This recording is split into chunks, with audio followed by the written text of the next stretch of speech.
Bakit po ba mahalaga si XRP kay Ripple ayon kay Ginoong Brad Garlinghouse? Yan mga ka-crypto, may isang malinaw po na mensahe mula sa CEO ng Ripple na si Ginoong Brad Garlinghouse. Sa isa pong kamakailang clip na ibinahagi po ni Saif Crypto, binigyang diin po niya na si XRP ang heart and soul ng lahat ng ginagawa ng kumpanya. Hindi lang ito token sa market, kundi foundation ng kanilang strategy at saka long-term vision. Bawat desisyon ng Ripple, bawat development, bawat partnership ay naka-align po sa pagpapalago ng ecosystem ni XRP. Ang mensahe po niya ay malinaw. Kapag ang Ripple ay kumikilos, si XRP lagi ang sentro ng kanilang plano. Ito po ang dahilan kung bakit dapat nating bantayan ang bawat galaw ng token na ito. Kaya ayan po ang siyang ating pag-uusapan sa video na ito.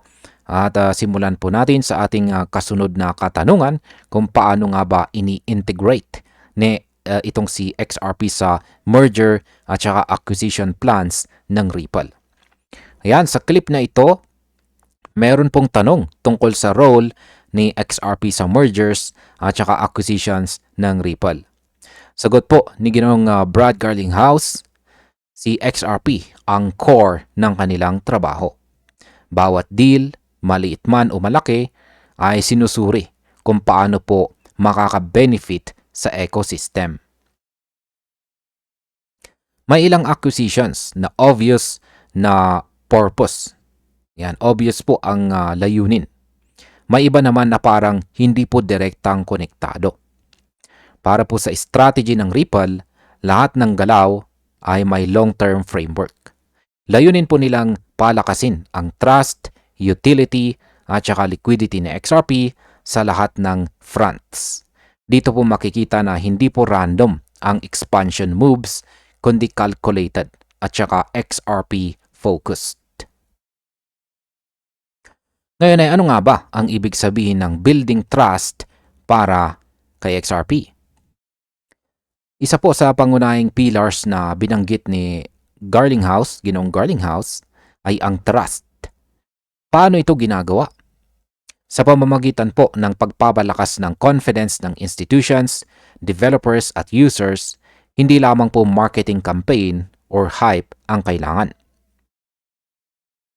Kailangan tangible results, reliable network at saka secure operations. Kapag lumakas po ang trust, mas handa ang mga participants na gamitin si XRP sa real-world financial solutions. Ito rin ay nagbibigay ng mas matibay na foundation para sa adoption ng XRP sa global scale. Kaya kahit simpleng transaction, part po ito ng mas malaking strategy. Ngayon ay paano naman po pinapalawak ang utility ni XRP? Yan, sunod po sa focus ay ang utility. Si Ginoong Garlinghouse ay malinaw. Si XRP ay dapat pong maging effective sa practical financial use. Hindi lang speculative token, kundi working currency na pwede pong gamitin sa cross-border payments, remittances at saka liquidity management. Ang utility ay patuloy na dinedevelop sa pamamagitan po ng partnerships, product improvements at integration sa iba't ibang financial platforms. Kapag tumataas po ang usage, mas nagiging valuable sa XRP, hindi lamang po sa market price, kundi sa functional adoption. Ito po ang klaseng utility na nagbibigay rationale sa institutional investors at developers alike. Ngayon, bakit po ba mahalaga ang liquidity sa ecosystem ni XRP? Pangatlo po sa core pillars ay ang liquidity. Ngayon ay bakit po ba ito napaka-critical or bakit nga ba ito napakahalaga? Mas malalim po kasi ang liquidity, mas smooth ang movement ni XRP across global payment channels. Kapag malakas po ang liquidity, nababawasan ang slippage at volatility at mas efficient ang large transactions. Para kay Ripple, ang pag-improve ng liquidity ay hindi po option, kundi requirement para ma-enable ang global scale adoption.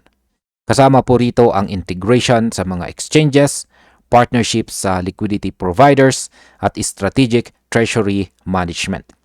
Sa madaling salita, ang liquidity ay backbone ng XRP ecosystem. Ngayon ay paano po ba sinusuportahan ng acquisitions ang XRP ecosystem? Si Ginong Garlinghouse ay nagsabi na bawat acquisition ay may planong pangmatagalan. Kahit ang ilang moves ay hindi agad halata.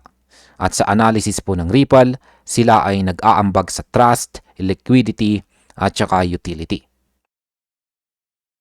Ang mga external observers ay minsan nagtatanong, pero ang team po ng Ripple ay may detailed roadmap para malaman kung paano po makakatulong ang bawat action sa ecosystem. Bawat acquisition, product development at partnership ay sinusukat po sa impact nito sa XRP adoption. Hindi lamang po monetary gain ang nakikita, kundi ecosystem strengthening sa long-term horizon. Ngayon ay ano po ba ang multi-step vision ni Ripple para kay XRP? Ayon po kay Saif Crypto, malinaw na may multi-step vision si Ripple na mas malaki kaysa sa iniisip ng marami. Bawat hakbang ay may lens na pang long-term. Ang product development, strategic partnerships at acquisitions ay laging naka-align sa advancement ni XRP. Hindi po basta innovation or hype.